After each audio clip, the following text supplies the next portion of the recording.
আপনার কি অ্যাবডোমেনে প্রচন্ড পেন হচ্ছে?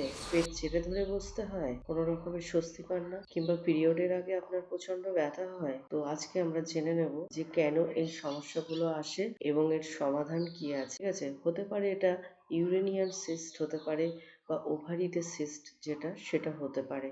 নমস্কার বন্ধুরা, আমি মৌহা মণ্ডল। মডার্ন দৈনন্দিন খাবার, রুটিন ও লাইফস্টাইলের ফলে যে মডার্ন অ্যান্ড লং লাস্টিং অসুস্থতা হচ্ছে, যত লক্ষ টাকা, সময় ও শান্তি নষ্ট হচ্ছে, তার সমাধানের জন্য আমার প্রায় ১ দশকের ফিজিওথেরাপি অ্যান্ড লাইফ এক্সপেরিয়েন্স তুলে ধরছি, বিশেষভাবে মেয়ে, মা, বোন ও অন্যদের জন্য। আশা করি এই ভিডিওর প্রত্যেকটা মিনিট আপনাকে একটি সুস্থ, শান্তিপূর্ণ জীবনের দিকে এগিয়ে নিয়ে যাবে। সিস্ট হচ্ছে এক ধরনের নরম তুলতুলে জিনিস যেটার ভিতরে জল থাকে এবং সলিড সেমি এক ধরনের পদার্থ থাকে। এটা প্রথম অবস্থায় খুব ছোট থাকে এবং দুটো একটা হতে থাকে। এটা বেশিরভাগ ইউট্রাসেই হয়ে থাকে। যখন দুটো একটা হয় তখন কিন্তু এটাকে যদি আমরা একটু গুরুত্ব দিই বা ঘরোয়া কিছু টিপস ফলো করি তাহলে কিন্তু এটা ন্যাচারালি কমে যেতে পারে। যদি আমরা এই ব্যাপারটাকে একটুতে গুরুত্ব না দিই তাহলে কিন্তু এটা ভবিষ্যতে অনেক বড়সড় প্রবলেম আমাদের ফেস করতে হতে পারে। ঠিক আছে?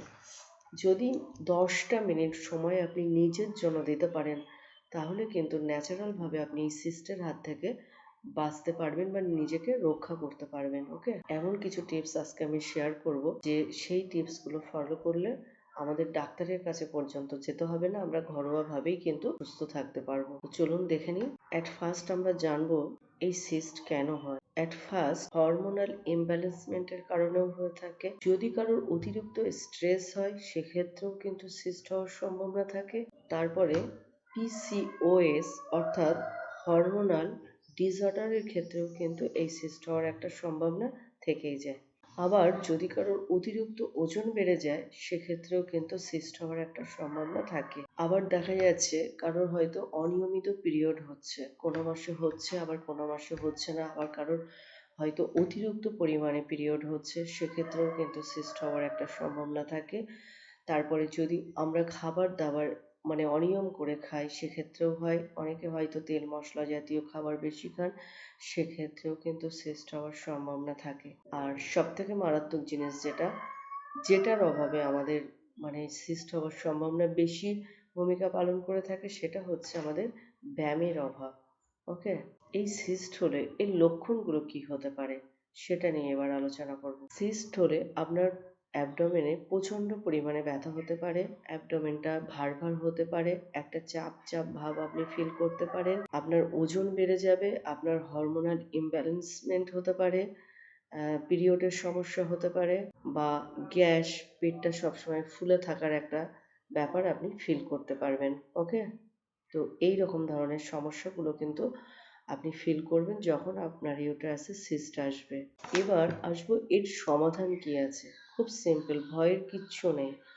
যদি আমরা অ্যালার্ট হতে পারি আর ১০টা মিনিট সময় যদি নিজের জন্য রাখতে পারি তাহলে কিন্তু খুব সহজেই ন্যাচারালভাবে আমরা বাড়িতেই সুস্থ হতে পারবো। ডাক্তারের কাছে পর্যন্ত আমাদের যেতে হবে না। কিন্তু কার এত সময় আছে? যদি দুটো একটা হয়, ছোট ছোট হয় তাহলে কিন্তু এই সিস্ট খুব একটা সমস্যা তৈরি করে না। যখন এই সিস্টগুলো পরিমাণে বেড়ে যায় বা আকারে একটু বড় হয়ে যায় তখন কিন্তু অনেক বড় সমস্যার সৃষ্টি হয় এবং সার্জারি পর্যন্ত হয়তো করতে হতে পারে। তো সেই পর্যন্ত যাওয়ার আগেই আপনি ঘরে ১০ মিনিট নিজের জন্য সময় দিন এবং নিজেকে সুস্থ রাখুন, শরীরটাকে ভালো রাখুন। ওকে? এবং নিজের ভবিষ্যতের জটিলতা কমান। তো চলুন দেখে নিই কোন কোন টিপস রয়েছে। ফার্স্ট টিপস যেটা বলবো সেটা হচ্ছে আমাদেরকে ব্যায়াম করতে হবে। আমি এখানে বেস্ট যে এক্সারসাইজ গুলো করলে আমরা কিন্তু এই ওভারিতে যদি সিস্ট হয়ে থাকে তাহলে কিন্তু সহজেই নিজেদেরকে রক্ষা করতে পারবো। ওকে? তো নাম্বার 1 এক্সারসাইজটা দেখে নিন। নাম্বার 2 পরপর সিরিজ বাই সিরিজ আসছে, আপনারা সেটা একটু ফলো করুন এবং প্রপারলি এক্সারসাইজগুলো করার চেষ্টা করবেন। কারণ সবকিছুর একটা প্রসেস আছে, সেই প্রসেসগুলো মেনটেন করার চেষ্টা করতে হবে। আপনি যেন তেন প্রকারে এক্সারসাইজ করলে, যদি মনে করেন যেন তেন প্রকারে এক্সারসাইজ করব সেটা করলে কিন্তু হবে না। ওকে?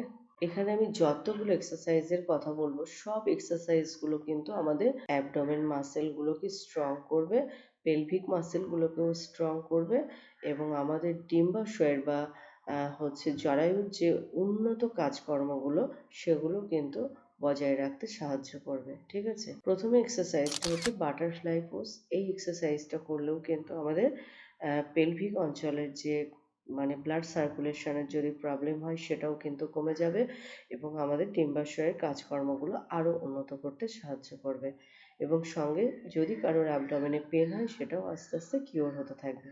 ওকে, নাম্বার 2, কার্গল এক্সারসাইজ। এই এক্সারসাইজটা কিন্তু দেখানো যায় না, এটা জাস্ট ফিল করতে হয়। যাদের ইউরিন লিক হয়ে যায় সেক্ষেত্রেও কিন্তু এই এক্সারসাইজটা ভীষণ হেল্পফুল একটা এক্সারসাইজ। এটা আমি দেখিয়েছি ভালো করে, আরও একবার এখানে আমি দেখিয়ে দিচ্ছি যে পাটাকে সোজা করে বসে তারপরে আমাদের স্কুইজ করতে হবে, নিঃশ্বাসটাকে নিয়ে পেটের যে মাসল সেটা পিঠের দিকে নিয়ে যাওয়ার চেষ্টা করতে হবে এবং এখানে হচ্ছে আপনি 30 সেকেন্ড পর্যন্ত হোল্ড করে রাখবেন। চাইল্ড পোজ আর ব্রিজ পোজ আর সঙ্গে ডিপ ব্রিদিং এক্সারসাইজটা করুন, তাহলে এই সমস্যা থেকে নিজেকে রক্ষা করতে পারবেন। ওকে, অল দ্য বেস্ট।